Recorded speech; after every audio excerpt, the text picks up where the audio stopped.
Valente Arizabal hoy está aquí con nosotros, por supuesto, nuestro abogado, para hablar acerca de este tema, sobre todo ahora que está tan en boga, por supuesto. ¿Cuál es la diferencia entre el asilo político y el asilo humanitario? Muy bien, sí. Hola, ¿cómo están? Buenos días, bienvenido. Es que el tema es muy importante, es que sí, entonces. Y además los hay que ir extrañaba, directo. no, perdón, pero vamos a aprovechar muy bien el Bienvenido. tiempo. Efectivamente, mira, México tiene una larga tradición en cuestiones diplomáticas, de asilo político, de asilo humanitario. Desde el siglo pasado nosotros lo vemos. Y hay cierto tipo de derechos que aplican para todas las personas, derechos universales y reconocidos constitucionalmente, que permiten justamente que alguien, sin importar su nacionalidad, sin importar su raza, sin importar su estado, pueda pedir asilo político para nuestro país y también asilo humanitario. Cuando hablamos de asilo humanitario es cuando hablamos de refugiados.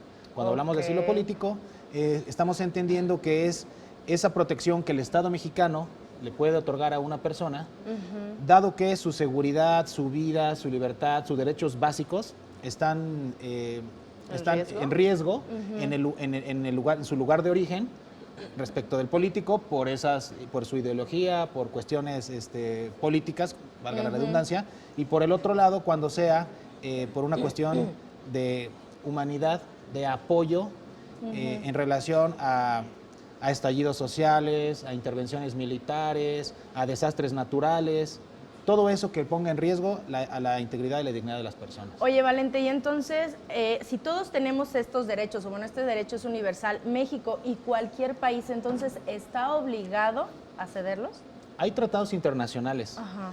Casi todos los países del mundo están adheridos a cierto tipo de tratados, ¿no? Incluso la ONU tiene una oficina especializada, Amnistía Internacional es otra organización, justamente para eso. Porque sí, se reconoce dentro de esa progresividad de los derechos humanos que cualquier persona puede solicitarlo. Constitucionalmente, en nuestro artículo 11 de la Constitución, así lo dice. Mira. Toda persona tiene derecho a pedir asilo. Claro, una cosa es tener derecho a pedirlo y otra cosa es que te lo den. Ajá. Y ahora que nosotros estamos viendo justamente lo Toda que la está pasando, caravana lo que está pasando migrante. en el país, sí tenemos que distinguir que el hecho de pedir el asilo implica iniciar un procedimiento administrativo. Que ¿Hay algunos requisitos? sí, hay muchos requisitos que no tiene que ver necesariamente, por ejemplo, con esto del trayecto. del tránsito por el país. Porque además hay otra garantía que está en la Constitución, que es la libertad de tránsito. Claro, son derechos y principios que están ahí, pero no se deberían ejercer de manera absoluta. Bueno, tú puedes entrar a un país, puedes pedir el asilo, pero tienes que cumplir con ciertas reglas. Claro. Puedes transitar, pero tienes que cumplir con ciertas reglas. Para las personas que piden asilo político o humanitario, o para las personas que simplemente están pidiendo una protección complementaria, así, la ley que tenemos, que eso es importante decirlo, es una ley, la última que se hizo nueva en el año 2011. La última modificación es del 2014. Entonces se llama Ley de Refugiados, Protección Complementaria y Asilo político, que está contemplando todas esas tres figuras.